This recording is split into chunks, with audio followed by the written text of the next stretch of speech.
The Colorado Avalanche come home and do absolutely nothing. I'm Kyle Sullivan. We're going to break down the Avalanche efforts, in quotation marks, against the Utah Hockey Club. We're going to get to those mailbag questions and your sound check of the game on today's Locked On Avalanche.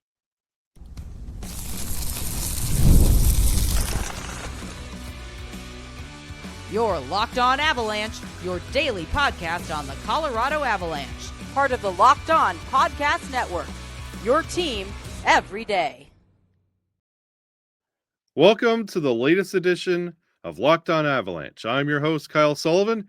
Chris Maselli will be coming back from vacation by the time you hear this podcast. Everybody who's sticking around post Utah Hockey Club appearance, thank you very much for joining us on today's episode. Now that you stopped by, don't forget to like and subscribe to us here on YouTube.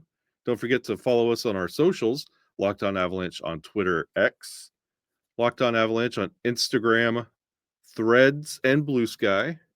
And most importantly, and we will be hearing from our citizens of Subtextia, but please follow us on Subtext. Linked to our Subtext is in the show notes below. When you follow us on Subtext, you can chat with Chris and I one-on-one, and you can share your thoughts on the game, opinions on what's going on with the Avalanche, and some sound checks. We'll throw those in here as well. Yeah, this is going to be my last solo show. Chris will be back for the Monday episode. We at least have Nashville to look forward to. That Utah game. Boy, howdy. And let's get right into it. I have all the stats up. I watched the game. We're probably 30 minutes removed from the end of that game, but I say that game ended 2 hours ago. Anyway, that was rough. When we were talking about the road trip and the success of the 4-1 road trip, the Avs felt like they had their vibe. It felt like the beginning of a new season. You're feeling positive about how the Avalanche will look coming back home. And I made the off comment of, I hope the Avs don't get comfortable and take their foot off the gas. Well, fast forward to last night, which will be last night by the time you hear this, that Utah Hockey Club game. That was a snooze fest. There wasn't anything inherently terrible about the game. Utah got inherently lucky a couple times. I tweeted out 2 goals for the Colorado Rapids because lucky with the kicking motion initially.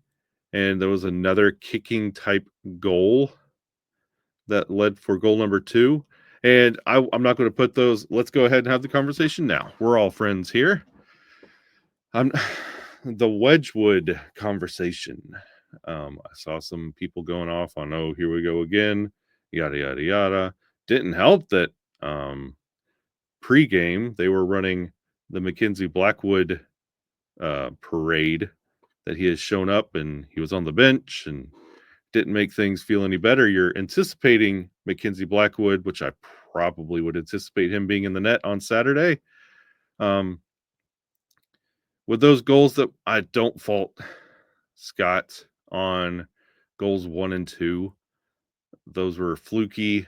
I mean, goals like that happen. Those all the time. That third one, I will say Wedgewood was out of position. He was too far up in the blue. So when that cross pass came across, Wedgewood had to make too many adjustments to get to that third one. And at that point, like, you could even, if you were at the game or watching it on altitude, you could sense there was just no vibe, especially after goal 2, when you saw how it was going. It was just a weird, just lifeless night. Ball Arena was not buzzing. It was weird. It was just off. And then, of course, Nathan MacKinnon looks at the scoreboard late in the game and sees, oh, we're down. We have to do something. He gets into that crazy bulldog mode, takes the puck, does what he has to do with an extra man on the ice. And it's 3-1 and empty net. You know what that means. It's a moot point. We score 1, let 1 up. What's the point? 4-1, Utah. Not a lot of incredible takeaways from the performance.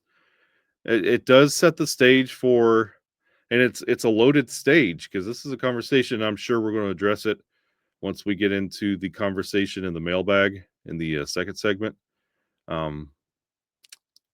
It sets up the stage for the triumphant appearance and debut of Mackenzie Blackwood. He's saying all the right things in the media. He's saying, I grew up an Avalanche fan. Sakic's my favorite player. It's wonderful. And I see all the stats of Wedgewood, Blackwood have incredible save percentages in the league this year. Like, I get the hype, but also we got to approach this with a level-headed mind, because what if it doesn't pan out? What if it's a pedestrian performance in game one? It's one of those things that I'm curiously optimistic on what Mackenzie Blackwood can do. I've seen him play numerous times. I know what he can do. I don't start painting Mackenzie Blackwood as the savior, because this is Mackenzie Blackwood and Scott Wedgewood. These are not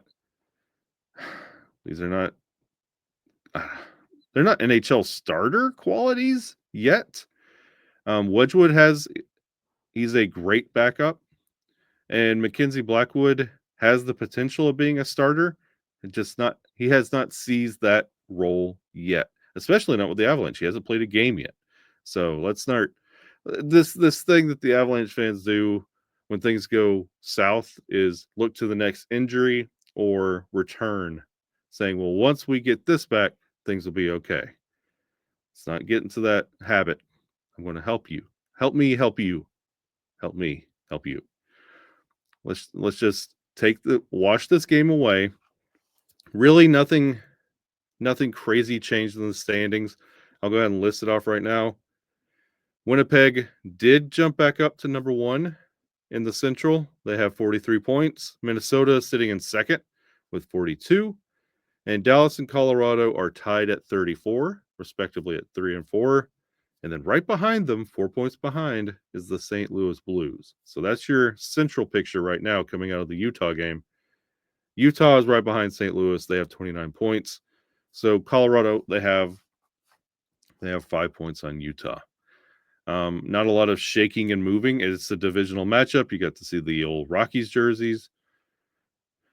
Why those are still a thing, I don't know.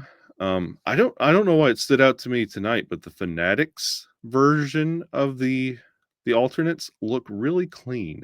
Like the lettering and stuff on the back. I don't know what stood out to me. I'm a jersey freak. But yeah, that's how deep you have to go to find something noteworthy in this game. Like Colorado did not capitalize on the power play. They had 3 opportunities. We'll just let's go through that real quick. Just the stats of the night. Shots on goal. Colorado 24, Utah 23. Face-off percentage. Colorado did win that, 54.7%. Congratulations. Colorado had 3 power play opportunities, could not convert a single one, and they actually let Utah score on a power play. So the perfect penalty kill has been silenced. When it comes to the rest of the stats, I mean, Chris is the guy who looks at high and low danger and Corsi, and he dives into the deep stuff. Eyeball test did not pass. It was a very sleepy game. It's not like the Avalanche before the road trip when it was just a slow start and you felt like it could be bad. It just felt like the Avs just did not really care. Like they were just kind of going through the motions, and it happens. I'm not pushing any panic buttons. I'm not freaking out. No warning signs. It was just they were not fired up to play. Just wash it away and look towards Nashville on Saturday.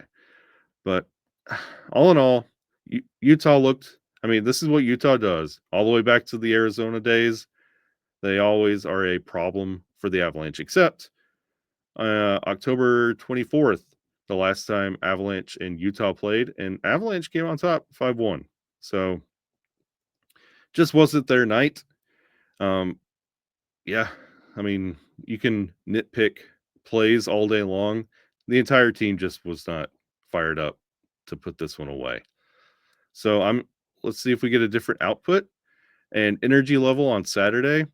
I sure hope so. I really do, because you don't want to erase the momentum you built on that road trip immediately when you come back home. But you're quickly doing that. So if there's anything else that sticks out to you about the Utah game, please throw it to me on Subtext or drop it in the YouTube comments. But for right now, because of technical difficulties, yesterday we could not get an episode out, but now we can. So let's get to some of those mailbag questions, and they might stand out a little bit more after the Utah game. So let's get to those, and we'll come right back after the break.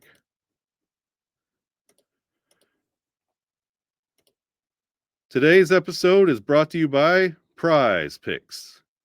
And at Prize Picks, it's the best place to get real money with over 10 million members and billions of dollars in awarded winnings.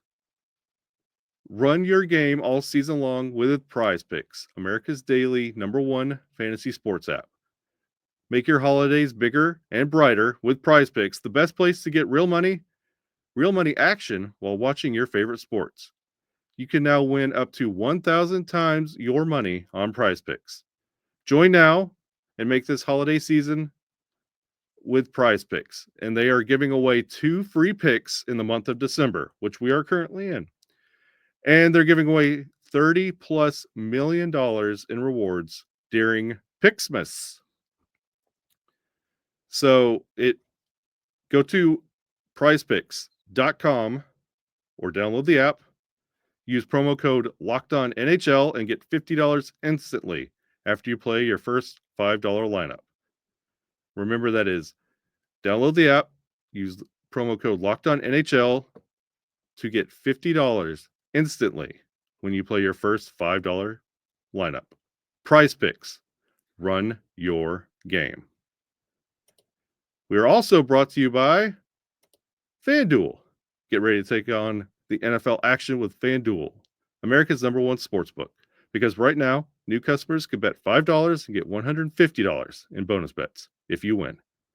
The FanDuel Sportsbook app gives you everything you need to place live bets on the NFL all in one place. So when you get a hunch in the middle of a game, you can check out the latest stats, live play-by-play, and so much more on the same page where you place your bets. Just use FanDuel.com to join today. You'll get started with $150 in bonus bets if you win with your first $5 bet. That's FanDuel.com. Never waste a hunch and make every moment more with FanDuel, official sportsbook partner of the NFL.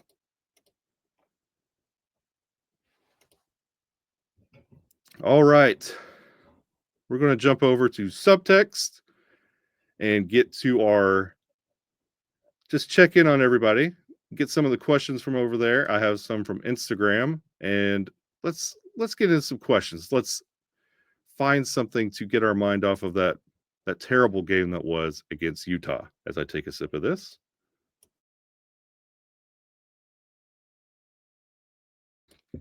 Much more better. Been a long day. Let's see. We're going to start with Madam Battleaxe. She has 3. Hello, Madam Battleaxe. Nice to see you. I think this is our first time talking on Subtext on the air this week. So, hello. Would you say Ross Colton is an asset to the team? I would put him up there with our Terry Lehkonen right now. He is that much of an asset to the team. He has gone from like a middle guy to a top 6 guy.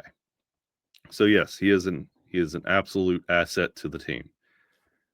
Can we agree that we like the Lumberyard? Yes, I think that's probably my favorite nickname for the stable of goalies right now.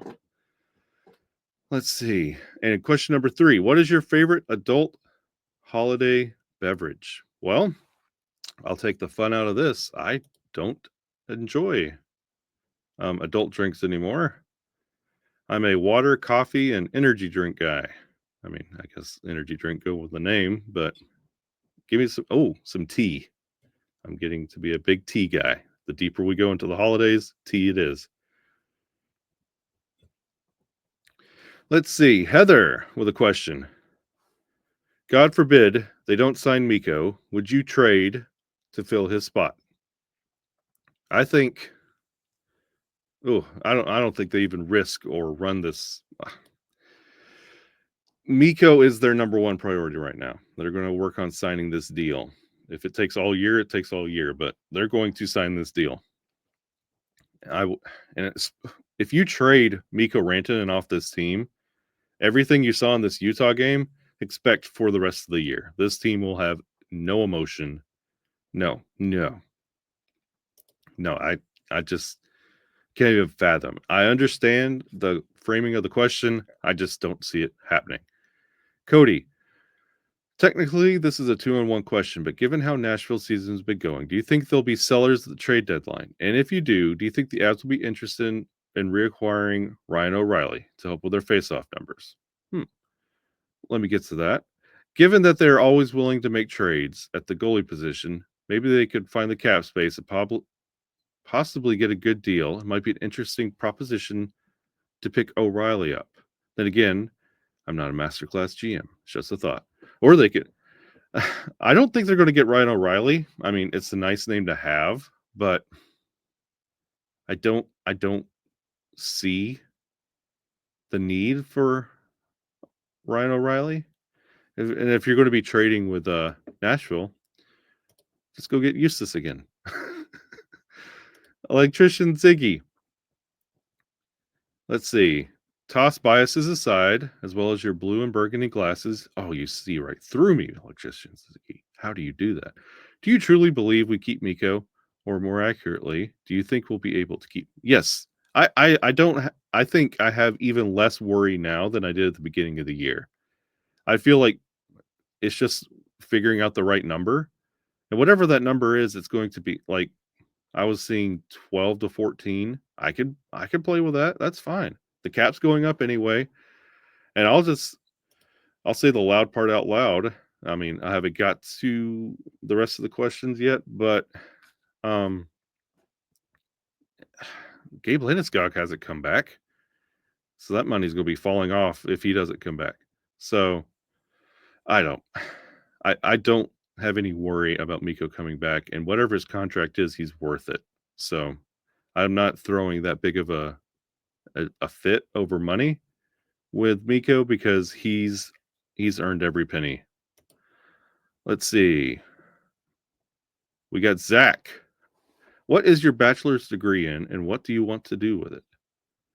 Ooh, congratulations on the upcoming graduation. Oh, thank you. Thank you, Zach. Yes, next week will be my last week of college, and I will be graduating with a bachelor's degree from the Dan Patrick School of Sportscasting at Full Sail University. I'll be graduating with honors. What would I like to do with it? Many things. I have things in the works. It's just one step at a time. You know what I would like to do? I haven't slept more than 4 hours in 2.5 years. I'm going to start there. Let's see. Scroll down here. Ooh, that's an audio. I'm going to have to pull that one up. McKinnon 29. It says kids call this a receipt. I'm going to have to listen to that off the air and then get back to you and readdress it with Chris on Monday. Back to reality. Let's see. Yeah. Back to reality for everyone who was on the Wedgewood bandwagon. That would be for my brother, Vargar. We're going to get to that. Let's see. Avs fan forever. Commenting on the game. And we're going to get to that. You know what? And we're about to hit that break. And we're about to dive into the spillover on the Utah game. I'm going to get to those comments. We're going to do some house cleaning on the Utah game and look forward to kind of my predictions for Nashville. And I'll throw out my sound check as well. And we'll do that right now after the break.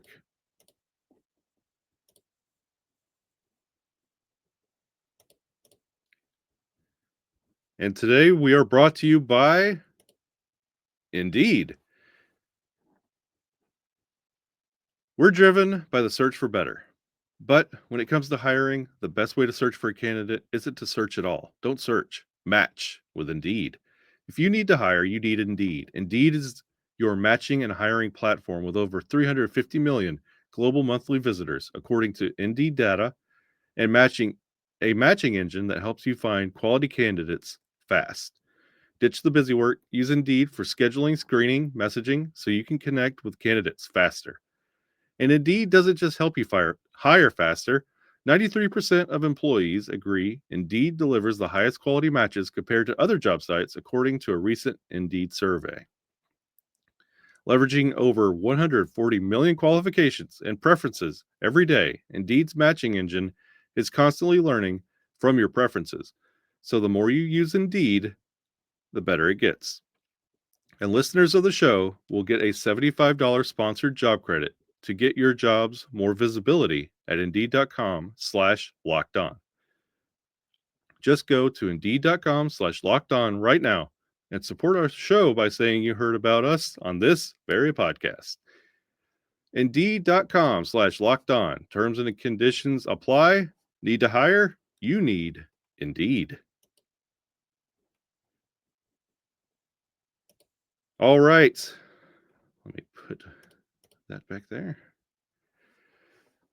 We just got done with some mailbag questions. We'll get to a couple more and some subtext opinions on the game because I'm getting into that spillover, and I'll drop my sound check and I'll give a little preview of the Nashville game. But as fan forever, he wants to start it off right here. And I guess we're back to inconsistency again. This Utah game is ugly. The second period is making us look super sloppy. I don't blame the goalie. Yeah, I don't blame Wedgewood on the first two goals. The second period was very just blah. I don't know if it's back to the same style of blah. It felt like a different kind of blah. Just like they just got back from a road trip and did not want to play hockey. Felt like they wanted to keep relaxing. Ooh, let's see. All right, here we go. Not sure if this game was frustrating or if it was always frustrating. Plays against this team or organization. Didn't like the inability to do anything on the 4-minute minor. I expect things to go better on Saturday. And this is coming from the wonderful Lisa.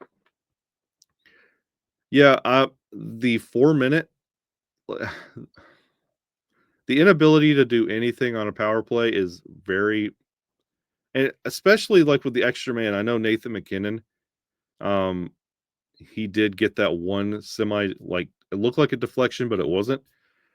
But just there was a point where the Avalanche were just kind of holding the puck with the extra man. Time was just ticking off the clock, and Utah just collapsed in the zone.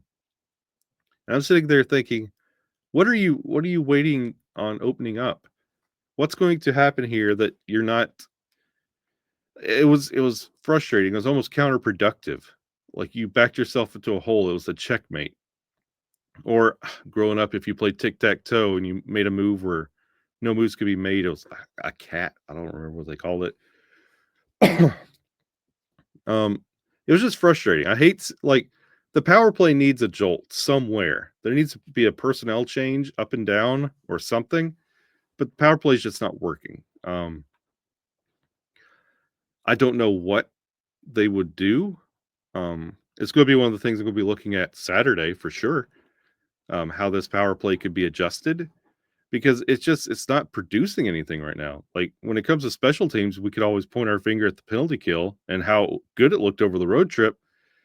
The power play just hasn't been there. So that's been a little bit disappointing. And let me get to a couple of the questions that we had over on Instagram. I have that here. And again, it's a wonderful setup here. I have screens everywhere. So let's see. Here's one. I don't have the names. So if I say your question from Instagram, just say, hey, that's me. And I'll give you a little this action. And we'll do this. And we'll be the best of best friends. Question. Do the goalie trades take whatever heat C-Mac had in his chair away? People were asking for it. Chris replied to this over on Instagram saying, from a franchise perspective, there's no heat on McFarland. It's all from the fans. These trades only enhance the trust the front office have in him. I agree to what Chris says, but also this is not a resolution on this question, because we thought this as well last year with the Ryjo, Tatar. We thought this was a solid team. Had to be readdressed. Not the greatest outcome because of certain situations. It's another, okay, the initial plan didn't work. Let me make a cough. No, but the initial plan didn't work. So now you had to trade both of your goalies. Let's see if the reboot works. So the jury's still out. Like, I know Chris likes to defend CMAC. I'm neutral. It's a little bit more put something together for me. I'd like to see how this works out. On paper, it should. Ideally, it would be, it should work. Like, Mackenzie Blackwood is a goalie that Avalanche fans have been screaming for quite some time. So maybe this works out, and then Chris McFarland looks like the biggest genius. But if it doesn't, there's some questions that can be had and can be asked, and you're not wrong for it. I'm going to drop my sound check real quick. And for those that don't know, me and Chris, we have developed this thing on the show. It's called the LOA Sound Check. If you go to Spotify, search LOA Sound Check, you can find our selection of songs that we usually make right after a game. We take these songs, drop it in that playlist. This is LOA Sound Check volume number 4. And my pick, as I'm losing my voice, during this game, it hit me towards the second period as Sam Girard was getting his face put back together. From a band called L7, Pretend We're Dead. It's when it gets added to the playlist, it's a great song. Kind of an older song, but yeah, Pretend We're Dead by L7. It was just one of those that I was like, let's just get this game over with. Nothing's going to happen. I had the feeling really early on. Nothing was happening. I don't know if it was the Avs are adjusting to being back home and the time change. I don't know. It's just a frustrating game. It's over. And now let's quickly just look ahead to Nashville. Ideally, the Avs could get back on track with this. The Avs are currently sitting at 17-14-0. They're going to be facing Nashville, who is 8-16-6. For some weird reason, the Avalanche are 9th in power play. Nashville, 22nd in the league. Penalty kill, this is going to be a big one. Nashville has the best penalty kill in the National Hockey League at 87.2%. The Avalanche sit 25th at 74.4%. So that's going to be a big matchup discrepancy. And I know we scream about faceoffs every episode, and this is why. The Avalanche are 30th in the league. Nashville is 9th. So it's just a couple of these stats, like record-wise, the Avs should walk away with this, but Nashville leads the league in some things, like faceoffs and penalty kill, because they've been having to fight for their life all season. So we'll keep our eyes glued to Saturday, and next time you'll hear from us, it'll be a full shift. We're no longer shorthanded. You get to hear Chris in his velvety voice, and I get to sit here and do all this, and everything will be fine. But thank you to everybody who's been supporting me and hanging out and being super cool and super nice while I've been doing this. You guys are the absolute best. I love each and every one of you. And let's do this again with a full team on Monday. But that will do it for today's episode of Locked On Avalanche. And we will see you again real soon.